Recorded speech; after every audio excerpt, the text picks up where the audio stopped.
Hello, I am Bentham and welcome back to Factorio Towns. In the previous episode we set up the new town of Forgedale and got it smelting copper and having it delivered over to Chipton, and then we came over to Chipton and started expanding the circuit production. But I'm not very happy with how it ended up. I set it up in a rush at the end of the episode just because I wanted to be able to have some extra production by the end of it, and I put the copper line in a weird place, made it run through the middle of these two arrays, and decided then that's not a good idea. I'll just have it run down from the top, and then there's more room for expansion later without anything going a bit weird.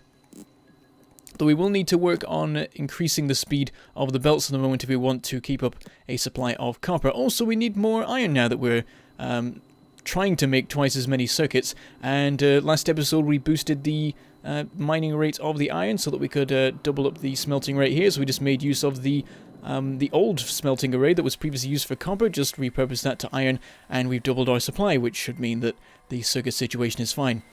Power at the moment is not doing too great. It's got into the yellow area. It's been like that for a while now, really. It's just been slowly getting worse. The introduction of a bunch of copper smelters over in Forgedale definitely didn't help that, and now they're expanding this a little bit as well. That's going to be making it a bit worse, so we'll have to make sure to tackle that fairly soon, but at the moment I just get on with getting this all set up properly. So now that there's not a copper belt going through the middle of these, I want to move the arrays by a square. It doesn't really matter, but I prefer it to line up nicely. I think it does actually come into play a little bit later on if you switch over to using the using substations for the power source instead of using lots of little little power poles and stuff. So I don't know, maybe that helps. But anyway, we shifted along and get everything replaced again and running. And while it was running at full speed and once the iron was coming through, it did look like there was a bit of an issue with copper. Of course, now that I've shut down half of it for a second, everything's built up again. But if we hang around for a minute, we'll be able to see if that's causing any issues. Also, looking at the circuit belts, I decide I really should fix these, because at the moment the way it works is that the front cargo wagons of all the trains that come through here get priority over any circuits, and we're still not making enough circuits for them to actually get past the stack inserters that we got in place, which is dumb. So what I've done is I've split it up so that the front and rear cargo wagons both get half of the supply, like I should have done in the first place, and now we'll actually have circuits ever being loaded into the rear wagons. I don't think there's any parts of the factory that have actually had any trouble because of the circuits not getting that far, but it probably caused some sorts of issues. I mean, it meant that the supply was building up in the front wagons and was empty in the rear ones, which is probably not particularly good for anything. So with that sorted, we go down to Southbridge to check up on the situation with the coal at the moment. One of the lines is not doing so great, but the other one is fine, so I just add a splitter between them, and that gets everything evened out and hopefully means that the supply is fine for the moment. But it does show that we do need to keep an eye on this. I mean, at the moment we've got our miner spacing quite spaced out, so we could easily like condense that to help with the copper, with the coal, but we probably want a more long-term solution, like a new coal town. So we'll have to start keeping an eye out for that, because at some point we are going to start to have issues with coal, and as soon as they start, they can spiral out of control quite badly. As soon as the steam engines aren't running at full speed, the miners slow down, which means the power slows down more, and you just end up in a spiral of doom. And very quickly the power system shuts down entirely. So we've got to make sure that we don't allow it to get to that point. We've got to make sure to get a new copper town, a new coal town before then. I've been doing this for nearly 3 years now, and I still get copper and coal mixed up on a regular basis, just because they both begin with a C and an O. And it never goes away, it never gets better. Anyway, we've set up a new defensive line in Chipton now that we've expanded out the space a little bit to make room for the new array. Now it makes it look really awkward with the big gap where there isn't any concreting, though that's pretty much the case in all towns at this point. I do now have, I am now ready to put in that new stone deposit using the console command that someone kindly posted in a video a while back, but I just didn't get round to it this episode. I was just working on other things, but it's definitely, like, at this point it's just a case of when I've not got anything else to do, I'll plonk that down, make a new stone town, and we'll finally be able to get a proper bit of concreting done in all our towns, get all the stone flooring done on all the rails and everything, just make everything look nice. I just want everything to look nice. That's all I ever wanted, but there's just never any stone anywhere, and it's all my fault because I didn't set the map up right. Anyway, we've now added in a red belt to supply the copper plates over to these circuits because it had run down, and so now that's all fine. We will, however, have to keep an eye on the situation over in Forgedale, because if it takes a red belt's worth of copper to get to keep the supply going there, then it means there needs to be a red belt's worth of copper going into the train, and I don't know if there is. It might just be one yellow belt at the moment, so we'll have to go over and check on that and potentially boost the smelting rate over there to keep up with things. Anyway, over to the main area to grab some supplies. We used up a bit working on all those extra bits of the factory, so we'll just get some more stuff there. The usual thing at this point. Also work on making some more turrets, quite a few of them, because the next job we need to sort really is the defensive system over in Forgedale. At the moment there isn't one. We've got a couple of turrets stuck around the place just so that biters won't get free reign if they come charging in, but I think there has already been an attack on one of those turrets and it didn't fare very well from it because it was just one turret, so we'll have to go over there and set up a wall and everything like that.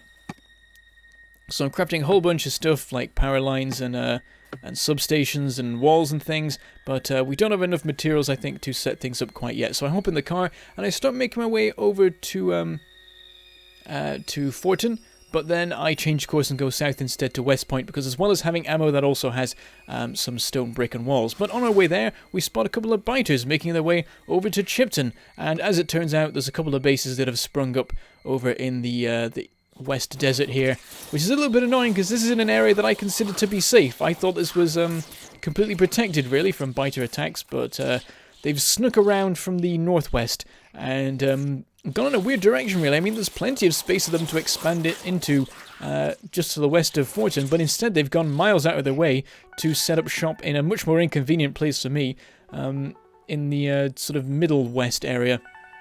At some point we'll have to finish the wall up in the northwest so that that doesn't happen anymore, because it's really annoying, pretty much. That's all it is. It's like, if we eventually get walls set up around all of the county, then we'll never have to deal with biters again, and we'll be able to completely focus on working on the towns, which would be lovely. Because at the moment I'm still spending a decent portion of my time just running around dealing with the biters, and as soon as I leave them for a while, they just start piling in again and launching a bunch of attacks, particularly, of course, on the eastern towns where we haven't set up any defences yet. With that one, Frackham seems to get the short straw there. They really seem to be focusing on that one. Going straight past Ironwood, never bothered about Ironwood at all, but they go straight for Frackham and just try and tear that apart all the time. Luckily we've got some flamethrowers set up there to help deal with that. Anyway, we arrived at West Point, grabbed a bunch of ammo from the train, and then a bunch of stone walls to help with the defences there. We now have everything we need to go over to Forgedale and finish, well, start and finish setting up a proper defensive wall there. Running by Frackham there, checking up on the oil pumping rates, because I've just not really paid attention to that so far, but we've never had to worry about it. The production rate of everything in general has been so slow that oil hasn't really been used up that quickly, and I set the oil settings quite high because I always get fed up of building lots of little oil towns, or well, oil outposts usually. Making them towns will be even more awkward, so I just made the oil settings crazy so we wouldn't have to worry about that too much, and it's meant that we've barely even scratched the surface of the one set of oil deposits that we have in Frackham, which is nice. Though I think it might still be the case that science is limited by the oil rate, so we should probably work on that. I think it's the battery production that's the ultimate limiting factor rather than anything else at this stage. Maybe it was the stack inserters, but at this point, it's the filter inserters that are used in blue science. But at this point, with our booster circuits, it's probably not that anymore. Anyway, we're putting our walls in place, getting a couple of gates and stuff for any future expansions of the rails. I've got no particular plans at this point for the rails to go in that direction, but it's always a good idea to keep those options open in case you decide to go in that direction later. Start putting in the turrets. The idea is to space them one every 8 squares, but the way I usually do that is by plonking them every 4 squares, because I can do that by eye, and then I can just go through and delete every other one. It also means I can mess about with the exact way the pattern starts. So at the moment in the corners, I've got an extra turret just to help with that, because the corners are always the weak points. The biters get to deal with one turret at a time, pretty much. So adding in extra ones on the corners helps with that. I'm trying to make things really neat here, seeing as I've got the opportunity that because I'm setting up all of the walls and the turrets at the same time. So when I spot that it doesn't quite line up at the bottom here, I decide to shift the walls by a square, which takes a while because of how many there are in a line I've already put in. And that way it can stay nicely set up just for the look of the thing. And I do a bit of messing about with the spacing there and make it so there's a little bit of extra in the way of defense where the gates are. Doesn't really mean anything because I always imagine in my head that the gates are the weak points, but gates are actually as strong as walls, so the only way they could be weak points is if for some reason the gate was open when the biters were trying to come through, which is extremely unlikely because if it was open it means something was approaching it at great speed, such as a train, which would then run over the biters anyway. I don't think there's really any likelihood of them getting through, but I added in more defenses there anyway. Sometimes you get an issue because of the spacing, the rails get in the way of where you want to put the turrets, but I don't think that's been a problem this time. But we're continuing on around. It's pretty much standard from this point. The only thing at the moment is deciding exactly where I'm going to put the wall in the west, because I want to make sure there's room for expansion with the smelters later. But it's not particularly urgent because nearly got hit by a train there, though I do now have my power suit, so I don't have to worry about that. Particularly, I think everything's fully set up in terms of shields there, so that even a train going at full speed wouldn't actually kill me, I think. But it's probably best not to test that anyway. But yeah, working out where to put the wall in the west so that we will be able to expand our smelting array. In the end, I put it like as far east as I can in terms of the in terms of where the station starts with all the rails and things, where I can still put in some gates without issue. And that still leaves room for 1, maybe 2 columns, which is probably fine. I think there's enough room for 2, so that should be enough to keep everything working nicely. And of course, in the more distant future, the deposit that we're mining will be mined through, and then we'll be able to put these smelters in the place of the miners, so that's probably fine. We can always expand it later if we need more room. But we nearly get everything in place. We have just enough ammo to load all of the turrets, though we do run out of walls before we finish, but we can just craft some more. We have enough in the way of stone bricks to sort all that out. Making sure to put in a couple of gates around places so that I can drive my car in, because I always end up like, if I don't put enough gates in a particular town, I always end up either driving all the way around to get in, or just tearing down a wall and walking through. So it's easier if I just make sure to have plenty of gates in the first place, because of course with them being as strong as walls, there's no particular reason not to. As long as you don't go crazy and make it so that one wall is entirely a gate, meaning that when you try and enter at one end, the entire wall opens, and then biters at the other end could potentially walk through. Do they still attack the gates? They probably do try and go through the gates, if that's the case. Back over to the main area to grab some more supplies again. We used up a little bit making all the turrets and things, and make sure to have enough to carry on. The next job on the list is to sort out the power supply. It's continued to get worse slowly but surely, and we really do need to tackle it at some point, though I am a bit worried about the increased coal consumption that will result from it. So in coming episodes we'll have to keep an eye on the Southbridge situation and possibly start looking for a new coal deposit. But anyway, I've decided to rearrange the system I've got here. At the moment it's a bit of a weird setup where I have 3 pumps supplying 4 columns of boilers, though I think it ends up that there's actually 7 pumps rather than 6 supplying the 8 columns that I have to make it work nicely. And there's this whole mess of interconnected pipes to try and make that work and everything. And I've decided that I should probably change that setup because it's a bit of a mess really, and go to a different design. So the reason that I had it like that was to try and be efficient in terms of the water supply to each of the boilers. Basically, if you had 1 pump supplying each column, there was a little bit of redundancy, so I cut out a pump and made it so that the water was used more efficiently. But there's a better way of doing it really. So far the ratio I've done for the boilers and the steam engines is 10 boilers to 8 steam engines, which is a pretty decent ratio. It's pretty close to it's relatively close to perfect. I forget exactly how close it is. I think it might be one of the ones that suffers from the problem of if power demand reaches maximum, then the steam engines actually slow down after a short time because they use up the heated water or something like that, and it ends up that all the water is like 96 degrees or something like that. I think the other commonly used ratios suffer from that as well anyway.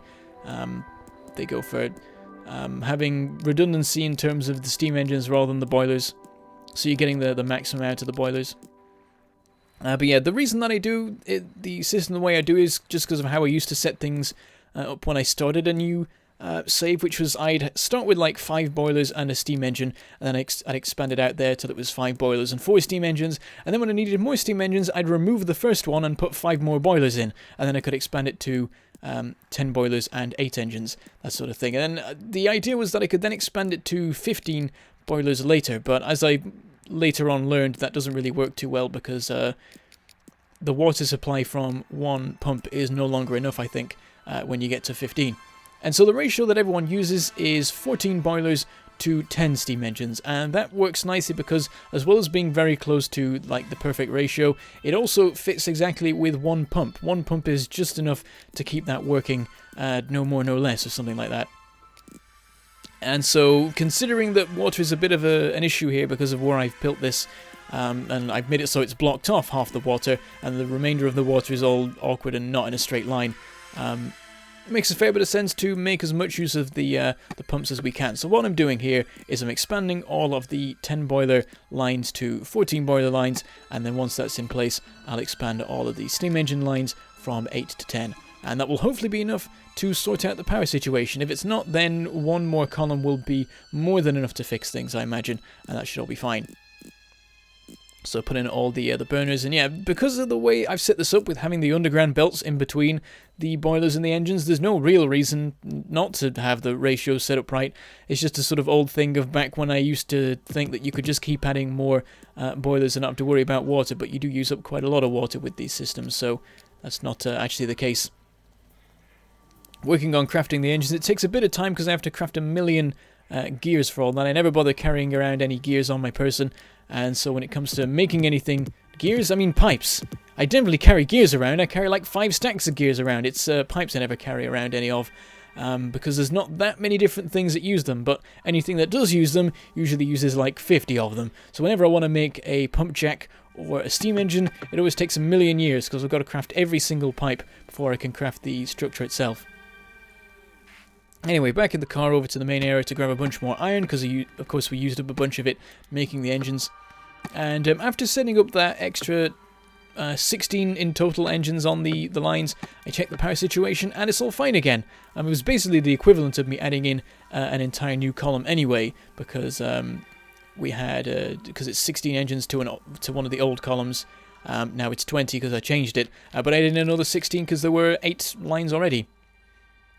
Anyway, I went over to Newton. I think there might have been a couple of attacks over here recently, but when I arrived, the main thing I spot is that there's a couple of iron miners run out. Though at the moment, there's nothing happening. It seems like there's not a particular urgent reason to add in a new miner, but I thought I might as well. Also, I see a gap in the wall here where I've previously broken my way through. And yeah, at the end of the episode, when I go back, I put in some gates there because it was just dumb. I've gone through that south wall so many times by breaking through it and then replacing it later that I should have just put in a gate a long time ago, but for some reason I never bothered to. So when I arrive back I sort that out, but in the meantime I'm dealing with the bases in the southeast. They've been expanding again, there's quite a lot of them inside pollution range, and they've been launching more and more attacks on Newton and also Southbridge. I think they actually blew something up in Southbridge, one of the turrets. Which is probably because I haven't been paying that much attention to the defensive situation in Southbridge, because I usually consider it to be safe as towns go, but there is quite a large gap between Newton and Flaskmere in the southeast, so quite often the biters will just go straight between the two and go for Southbridge, which is not good because it's our coal supply, and that's quite important. So we make sure to deal with all the biter bases that are inside pollution, or like even close to it, and continue making our way towards the more south area. And I noticed that, probably thanks to this particular base here, they've been expanding into the central south area once again. I'd previously dealt with the biters over there and then put in a wall in that south section. The reason being to stop any biters getting into the southwest, but of course now what's happening is they're coming from the southeast to the south, and then they'll probably carry on if I don't deal with them nice and quick. So we'll go through and sort that out before finishing for the day. And yeah, it goes back to what I was saying before of the sooner we get walls set up around the entire county, the sooner we can focus entirely on working on new towns instead of spending a little bit of every episode running around dealing with that day's biter expansions. Anyway, that's sorted for now. I think there's still biters in the northeast that could cause us some trouble, but they're generally quieter and they have Frackham to contend with, which is a very well defended place, so that's usually not too much of a problem. But yeah, it's still the case that I would like to just get everything walled off so we'd never have to worry about that again. Hopped by one of the old stone mining places there to grab some more supplies so that we can go put it into some smelters or whatever and get some more walls and stuff being made. But soon enough we'll work on getting that new stone town set up so we can finally not worry about that anymore. But with that, I shall say goodbye. Thank you for watching and I shall see you next time.